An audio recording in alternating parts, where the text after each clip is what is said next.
Hi folks, I am going to show you in InDesign today how to create a gridded structure in which to do your design. Okay, so I'm going to start by creating a new file, and we're going to do a tabloid size, which is 11 by 17. If I change to inches, 11 by 17, oops, tabloid, got to click it, make it inches, and I'm going to make it horizontal. I don't want facing pages. Those are two pages that face each other. I'm going to unclick that. I'm going to scroll down here, and where it says margins, you can unlock this to change your margins if you'd like. So I like to add a little bit more on the bottom than I have on the top, and maybe I'm going to make the side ones just a little bit bigger too. So you can change these, and you can change them later if you want to. I'm going to say create. So here's my page now, and the pink line are my guidelines. I'm going to use the text tool, and I'm going to drag a text box within my margins. You can see the little flashing icon over here that tells me it's a text box. Now up here's type, where usually whatever we're doing in type, we go up to type, but in this case it's going to be under object. So you might want to write a note of that. So under object here, I'm going to text frame options. Okay, under object menu, text frame options. And you see here, I can change the number of columns. I am going to make it, let me make it 6. And I want the gutter is a space between each column. I want that to be at least 0.25. So you see when I did that, you can see these blue lines show up. And I am going to say OK. So this gives me a structure in which I'm going to hang everything for this layout. So I am going to do this again. I'm going to demonstrate again. I'm just going to drag a box here so you can see, and see a little flashing icon. I'm going to go up to Object, Text Frame Options, and I am going to, this time I'm going to make it 5. Should change different amounts, but I'm always going to make my gutter 0.25. Okay, and I'm going to say OK. Now here I'm going to do a little trick. So I have this text box here. You can see two different text boxes, different column widths, and they adjust according to how wide I make the box. So each of the columns always ends up being even.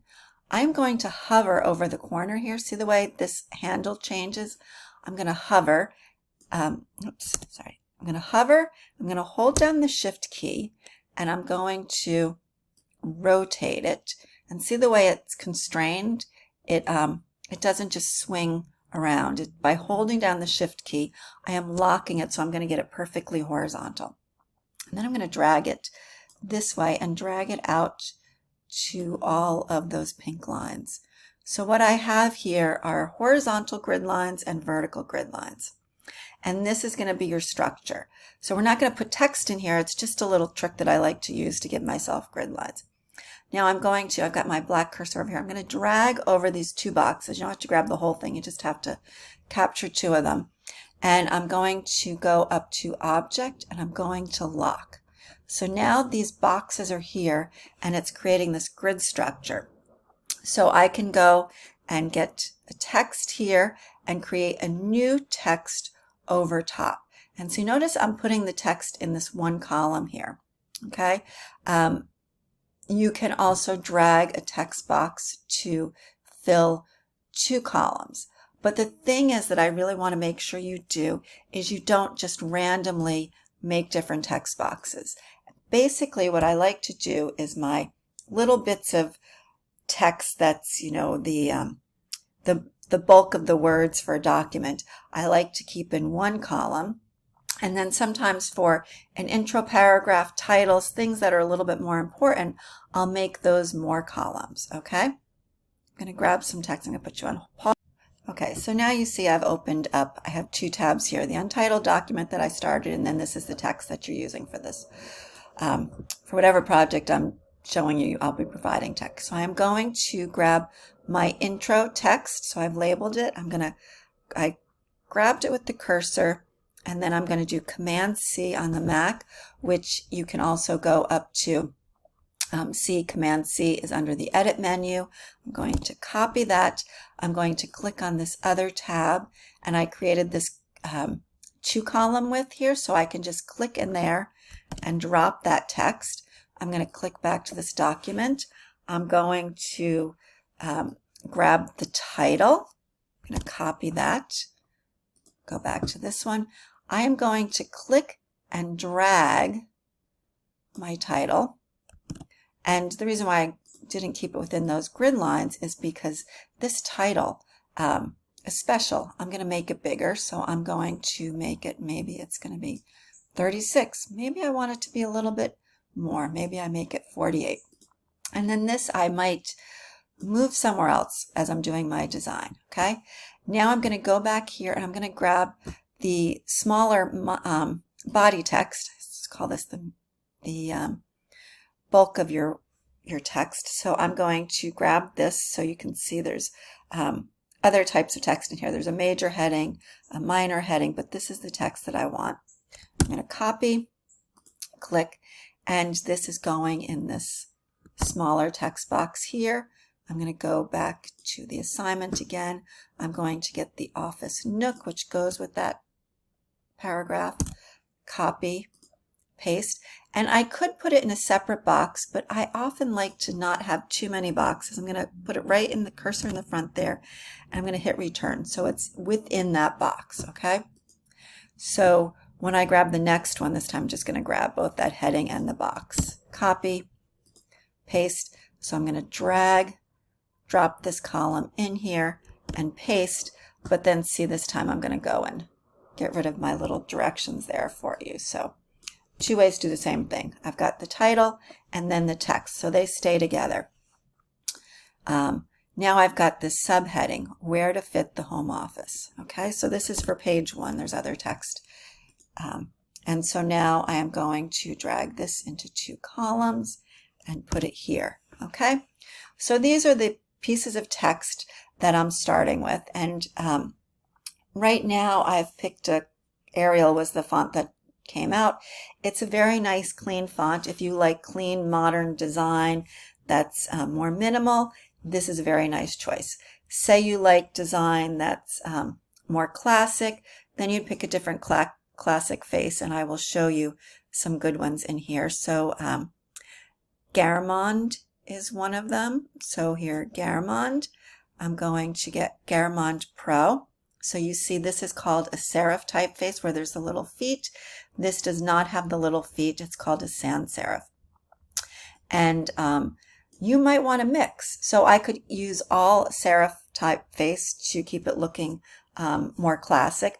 But if I like a little bit more eclectic, maybe what I'm going to do is have my home office be in Garamond, and then my body text for the smaller text, I am going to go back down to Garamond again. Actually, I should have mentioned too, after you used a typeface, it shows up at the top. So there's Garamond, and here's Garamond will be up at the top again. So I'm using just 2 typefaces. I've got Garamond for the title. I've got Arial for the major heading and Arial for the minor headings, and I'm going to keep Arial for my paragraph here, my intro paragraph. Maybe though I want to make it bold for the intro paragraph. So the intro paragraph should really come before this minor text, and this minor text will probably dance around a little bit into the other pieces of the document when you add pictures and stuff. But you want people to find the intro paragraph and the title very quickly, and then where to fit the home office is the title for this page, so you're going to have a parallel title on the second page for this particular assignment. I'm going to make this stand out a little bit more. Instead of 13, let me make it 18, and this text here, instead of 12, I think I'm going to make it 14. So now it's pretty easy to just keep these 2 together. So I could copy and paste this in the same box, or I can keep them in 2 separate boxes. Notice though, I have this body text is always the same width, so you do not want to end up having something like this where they're random, different widths. Even if the other pictures that you put in here are wrapped around in different areas, you want to keep this simple bottom level text always in the same area. These other pieces could move around a little bit. Maybe I'm going to move this in the end up here, and maybe I move the home office lower on the page, and this actually starts up higher on the page. I want to also make sure you know how, actually maybe I'm going to put this lining right underneath here and put this over here. And when I'm thinking about these things and playing with things, I'm looking at all these blue lines. What you want to do is hit the W key, and then you start to see how they look without those lines. And so this might feel a little heavy on the left here, so maybe I'll change that. So maybe I want to move this over here for a moment, and I'm going to hit the W key again and see where I've actually put it. Now, you may have noticed that there's these green lines that show up. They sort of help you, guide you, but then you want to double check by putting this in here. So you can start to see I've got some things going on, but I want my eye to always move cleanly through the page. So from the home office, I go over here into this text, and then I can move around freely. But I don't want to have these awkward tense things, so I don't want to have all my text feeling like it's over to the edge of the page and there's nothing in the middle. You want to have nice cohesive flowing, okay? So with text, keep it simple while you're still learning how to use it, okay? But again, these grid boxes are great. So now I've created my first page, and I want to have a second page, and I've done all this work to create these grid boxes. So what I'm going to go do now is go up to the Pages menu, and I can go up to the hamburger, and I can say Duplicate Spread, and it will copy everything that's in here, okay? So Duplicate Spread. So now I can go from one page to the next. So this is giving me my grid lines, but I don't want the same text on this other page, so I'm just going to delete that. Okay, another way that you can create a new page is to go up to Layout and Add Pages, so you can insert a page, and it's going to put one underneath. But the reason why I wanted to duplicate the page is because this doesn't have those lines, right? So I had created these grid lines, so I'm going to get rid of this page, and I can go and drop it in the trash can that's being hidden by my picture right here. But at the bottom of this, actually let me just move this page over here so you can see I can take a page and drop it into the trash can. I can also manage my boxes, moving them up. So again, let me just say, when I wanted to create another page with all these lines, I clicked on that page. I went to the hamburger that I have. I said Duplicate Spread, and it created a new page right after it. So these two pages are the same, and I'm just going to delete that text on the second page. So I still have it on the first one, but on the second one I'm starting with a blank canvas, but it's giving me these grid lines, this structure, an armature for my layout. Okay? Good luck.